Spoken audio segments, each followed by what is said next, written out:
الحمدللہ کی وحدہ والصلاة والسلام علی من لا نبی بعدہ اما بعد فاعوذ باللہ من الشیطان الرجیم بسم اللہ الرحمن الرحیم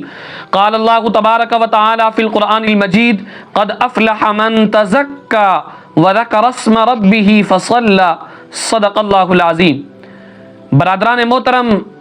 آج کا ہمارا عنوان ہے صدقہ فطر کی فضیلت، صدقہ فطر کی مقدار اور صدقہ فطر کے اہم مسائل۔ اس سے قبل یہ یاد رکھیے، رب ذوالجلال نے سورۃ الاعلیٰ کے اندر ارشاد مبارک فرمایا قد افلح من تزکا، یقیناً کامیاب ہے وہ شخص من تزکا جو اپنے آپ کو پاک صاف ستھرا رکھتا ہے، وَذَكَرَ اسْمَ رَبِّهِ فَصَلَّى، وہ بندہ بھی کامیاب ہے جو اپنے رب کا نام لیتا ہے اور رب کا نام لے کر نماز کو شروع کر دیتا ہے۔ اب اس آیت کریمہ کی تفسیر کے اندر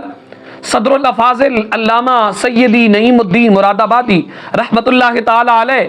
آپ خزائن العرفان کے اندر لکھتے ہیں، فرمایا یہاں پر تزکا کا جو لفظ ہے، تزکا سے مراد صدقہ فطر دینا ہے۔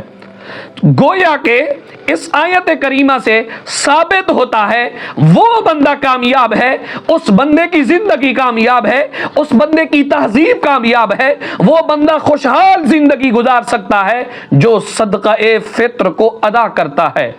اور ہمارے کریم آقا صلی اللہ تعالی علیہ وسلم نے صدقہ فطر کی فضیلت کو بیان کرتے ہوئے ارشاد مبارک فرمایا، سنن ابی داؤد کی حدیث ہے، حدیث کے راوی جناب سیدنا حضرت عبداللہ ابن عباس ہیں، آپ کہتے ہیں کریم آقا صلی اللہ تعالی علیہ وسلم نے صدقہ فطر مقرر فرمایا تاکہ فضول اور بیہودہ کلام سے روزوں کی طہارت ہو جائے، نیز مساکین کی خوراک کا بھی بندوبست ہو جائے۔ قربان جائیے میرے کریم آقا صلی اللہ تعالی علیہ وسلم ہر وقت، ہر لمحہ، ہر گھڑی اپنی امت کو ہر مسئلے کے اندر یاد رکھتے ہیں، اپنی امت کی غمخواری فرماتے ہیں، تو فرمایا کہ صدقہ فطر دینے سے بھی آپ صدقہ فطر ادا کرو گے، ساتھ ساتھ آپ پاک بھی ہو جاؤ گے، ساتھ ساتھ آپ دوسرے اپنے مومن مسلمان غریب بھائیوں کی خوراک کا بندوبست بھی کرنے والے بن جاؤ گے۔ اور اسی طرح سنن ترمذی کی حدیث ہے، کریم آقا صلی اللہ تعالی علیہ وسلم نے ایک شخص کو حکم دیا، فرمایا جاؤ مکہ معظمہ کی گلی کوچوں میں اعلان کر دو، صدائے عام دو اور بتلا دو لوگوں کو صدقہ فطر واجب ہے، صدقہ فطر کو ادا کرنا تم پر لازم ہے۔ حتیٰ کہ جناب سیدنا حضرت انس بن مالک کہتے ہیں کریم آقا صلی اللہ تعالی علیہ وسلم نے ارشاد مبارک فرمایا جب تک صدقہ فطر ادا نہیں کیا جاتا بندے کا روزہ زمین و آسمان کے درمیان معلق رہتا ہے، لٹکا ہوا رہتا ہے، صدقہ فطر ادا کرتا ہے تو روزے بھی رب ذوالجلال کی بارگاہ کے اندر اپنی منزل مقصود کو پہنچ جاتے ہیں۔ اور صدقہ فطر کے اہم مسائل ذرا سماعت کیجئے۔ صدقہ فطر ہر مسلمان مرد عورت پر واجب ہے، ہر اس بندے پر واجب ہے جو صاحب نصاب ہو اور ان کا نصاب حاجات اصلیہ یعنی ضروریات زندگی، مثلا رہنے کا مکان، گھر کا سامان، دیگر جو چیزیں ضروریات کی ہیں ان سے فارغ ہو، اس کے باوجود وہ نصاب کو پہنچتا ہو، تو اس کا نصاب بھی وہی ہے جو زکوٰۃ کا نصاب ہے۔ جس کے پاس 7.5 تولے سونا یا 52.5 تولے چاندی یا 52.5 تولے چاندی کی رقم یا اتنی مالیت کا مال تجارت ہو اور یہ سب حاجات اصلیہ سے فارغ ہوں، یا اتنی مالیت کا حاجات اصلیہ کے علاوہ سامان ہو، اس کو صاحب نصاب کہا جائے گا۔ اور یہ بھی یاد رکھیے صدقہ فطر واجب ہونے کے لیے عاقل و بالغ ہونا شرط نہیں ہے، بلکہ مجنون بچہ یہ بھی اگر صاحب نصاب ہوں تو اس کے مال میں سے بھی ان کا ولی یعنی گھر کا جو سربراہ ہے، سرپرست ہے، وہ ادا کر سکتا ہے۔ اور اس کے ساتھ ساتھ کسی صحیح شرعی مجبوری کے تحت اگر انسان روزے نہ رکھ سکا یا معاذ اللہ بغیر مجبوری کے رمضان المبارک کے روزے نہ رکھے، اس پر بھی صاحب نصاب ہونے کی صورت میں صدقہ فطر واجب ہے۔ یعنی یہ نہیں کہا جا سکتا کہ اگر کیس نے روزے نہیں رکھے لہٰذا یہ صدقہ فطر نہیں دے گا، روزے رکھے یا نہ رکھے دونوں صورتوں کے اندر، خواہ کوئی بچہ ہو، خواہ کوئی بالغ ہو، خواہ کوئی مرد ہو، خواہ کوئی عورت ہو، اگر وہ صاحب نصاب ہیں تو وہ ادا کریں گے۔ اگر بچے ہیں تو چھوٹے ہیں، نا سمجھ ہیں، تو گھر کا سربراہ والد ہو گیا، دادا ہو گیا، جو بھی گھر کا سربراہ ہے وہ ان بچوں کی جانب سے بھی ادا کرے گا۔ لیکن اس کے ساتھ ساتھ یہ بھی یاد رکھیے، اگر بیوی اپنے شوہر کا اس کی اجازت کے بغیر فطرہ ادا کر دیتی ہے، صدقہ فطر دے دیتی ہے، تو صدقہ فطر ادا نہیں ہوگا، بلکہ اس کی اجازت کے ساتھ، اس کو خبر دینے کے ساتھ، اس کو بتلانے کے بعد وہ اجازت دے تبھی جا کر تم ادا کرو گے تو ادا ہوگا۔ اگر بغیر اجازت کے بیوی ادا کر دیتی ہے تو اس صورت کے اندر شوہر بری و ذمہ نہیں ہو سکتا۔ اور یہ بھی یاد رکھیے، عید الفطر کی صبح صادق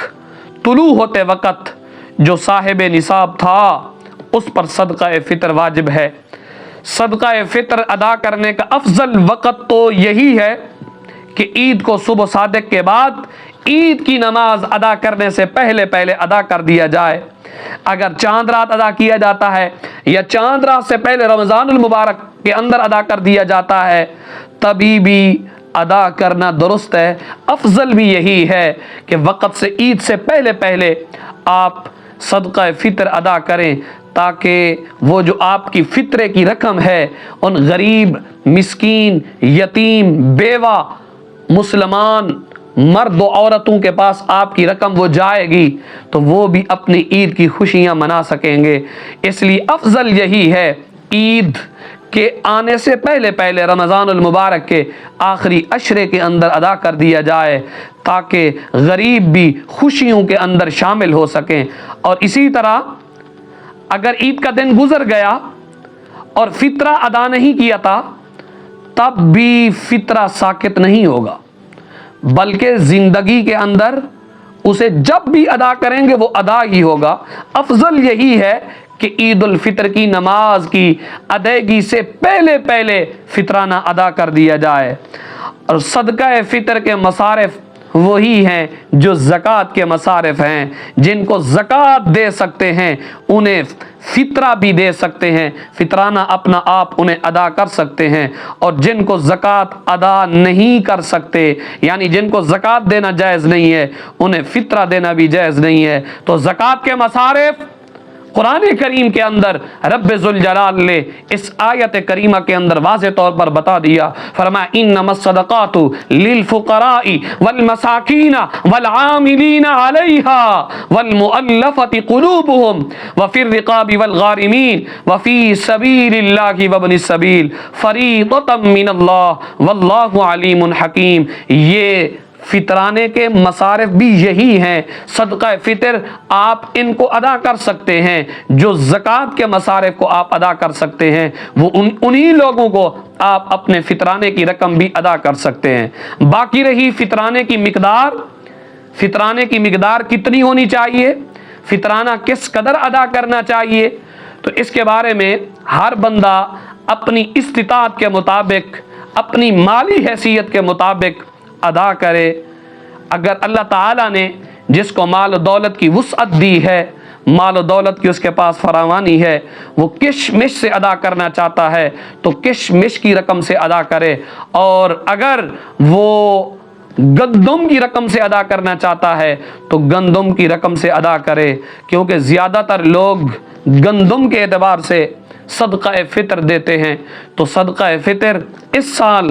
گندم کے اعتبار سے تقریباً 330 روپے بنتا ہے، لہٰذا یہ رقم عید الفطر کی نماز کی ادائیگی سے پہلے ادا کر دی جائے، تاکہ آپ کے اس فطرانے کی رقم سے، آپ کے بچوں کے فطرانے کی رقم سے غریب بھی آپ کی طرح عید کی خوشیوں کے اندر شامل ہو سکیں۔ دعا ہے اللہ کی بارگاہ میں اللہ تعالی ہم سب کو ان تمام مسائل کو سمجھنے کی توفیق رفیق عطا فرمائے۔